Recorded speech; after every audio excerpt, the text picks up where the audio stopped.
Hello, this is Carter Comstock and I'm 16 years old and I go to Lockanyada High School. Through Road Trip Nation, I hope to find a path towards what I want to do when I grow up. My name is Sophia Shervanian, and by doing Road Trip Nation, I hope to find out my goal in life and what I want to pursue. My name is Megan McPherson. I'm a sophomore at Lockanyada High School. I'm hoping that Road Trip Nation gives me some sort of knowledge and advice on how to achieve my goals and dreams throughout life. Hello, my name's Anthony Vasily. I'm 16 years old. I don't know what I want to do yet. I hope Road Nation will inspire me to be a fireman, if anything. Chop chop cheer. Hi, Mr. Carroll. This is Sophia Shervanian. I attend Lockanyada High School. I was calling to ask if you'd be interested to do an interview for Road Trip Nation.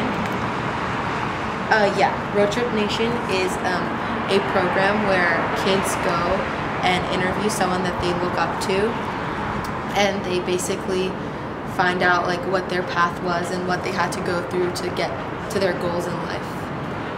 Yes. Any time is convenient for us in the next 2 weeks. Sure. I can actually give you my email and my phone number so you can call us whenever you have an open time. Okay. My email is sophiashervanian@gmail.com.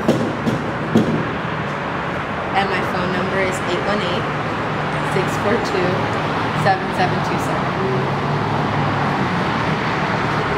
Okay, thank you very much. Have a good day.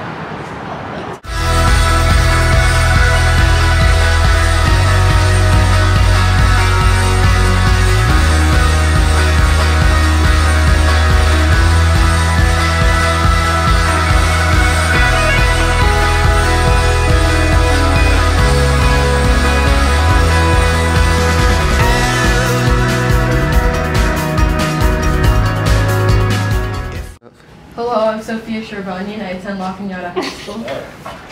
I'm Megan. Hello. Carter Comstock. Hello.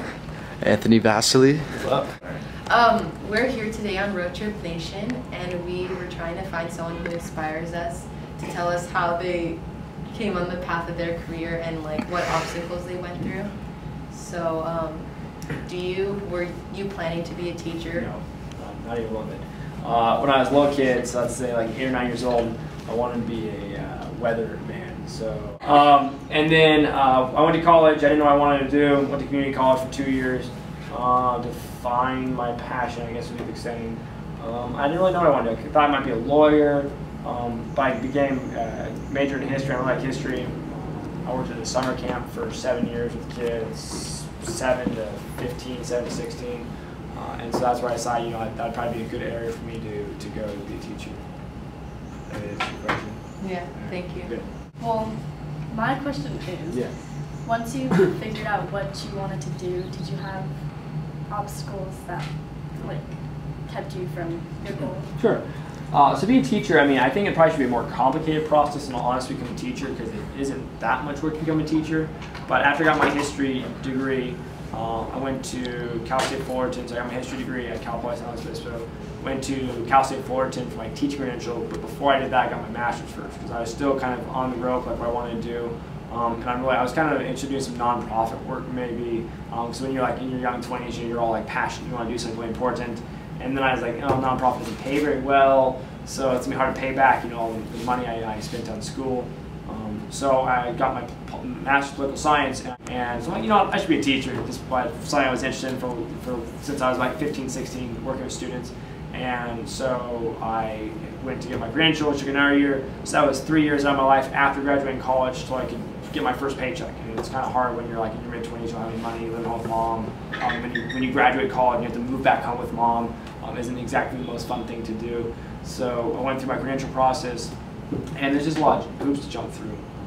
And I got a job as a history teacher at Lockanyada High School, teaching 2/5, so part-time. The money I made last year teaching wasn't enough to cover my gas costs, really, because I only worked part-time. So clearly that was really difficult when you're 25, 26, getting married, and you don't have any money. That makes it really difficult. And so I'm not saying being a teacher isn't great, it doesn't pay well, it's just I only worked 2/5, 40%, which doesn't help very much in terms of paycheck-wise. But that definitely was hard, but just kind of finding a job, just so you know, I applied to 115 different jobs. I literally filled out 115 different applications. I changed my resume every single time, because when you have a resume, you want to make sure you have a good objective. So it said my objective is to get a job at this scary school, where I had 18 interviews, and every single one of them, they said, wow, we'd love to hire you, but you have absolutely no experience.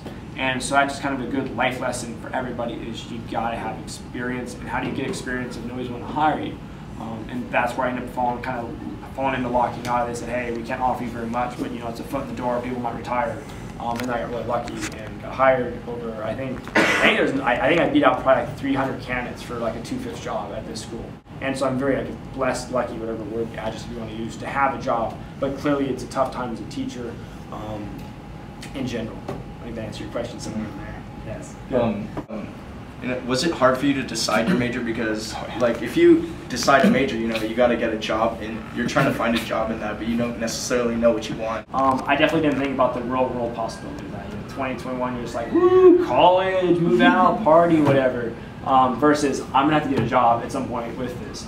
So I definitely, you know, I think I'm harsh on my students, but I say, you know, science, math, business. That's like the areas, healthcare. But I don't want to like stifle kids' passions. I liked history. My dad was a history major. My dad was a teacher when he was real young before he went into a different path. And so it just kind of really, you know, I don't want to say inspired, but I just, you know, like learning a lot about different events. And it's important to find something you're passionate in. I mean, you can do lots of different things, and you can make lots more money doing different things. But I don't want to go to the same job every day and hate it. You know, I want to wake up and like teaching. Like in summer school, waking up every morning, coming to work, loved it. Like during the school year, longest days, you know, I'm AP, this history here, 12, 13 hours, I still loved every second of it because it's I'm passionate.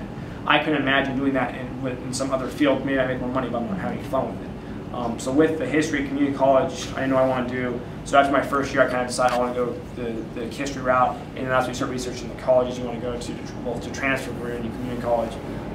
High school, I don't know. I played a lot of video games. I was in the chess club. I had friends. I had a lot of, we were kind of popular in high school. Chess is cool. Chess is cool. But I didn't really know what I wanted to do it. I think it's kind of a shame, especially when colleges cost $20, $30, $40, $50, $60,000 a year. It's like, you gotta know now, you gotta know now, you gotta know now. And that forces people to get huge student loan for. So it's definitely important to make sure you kind of figure out what you want to do. And I got lucky. Through hard work, but also a lot of luck. Since you've already gone through the whole process of like high school and college and everything, we want to know what advice you would give to people who haven't like fulfilled any of that stuff yet. Like we still have a huge like journey ahead of us, Oh, yeah. and just well, this school. Sorry, just what like tips you would advise. This school is super competitive. You guys don't need to take 7 AP classes every year. You're going to all get in college. You don't have to go to Harvard. You don't have to go to Stanford. You don't have to go to Yale. Unless that's what you really want to do and that's where you want to go. You know, don't go somewhere that your parents told you that, you know, oh, go here because I went here. You know, kind of push you in there.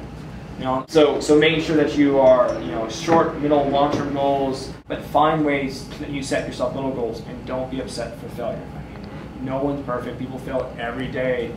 It is, of course, sometimes they're more, you know, bigger failures than others.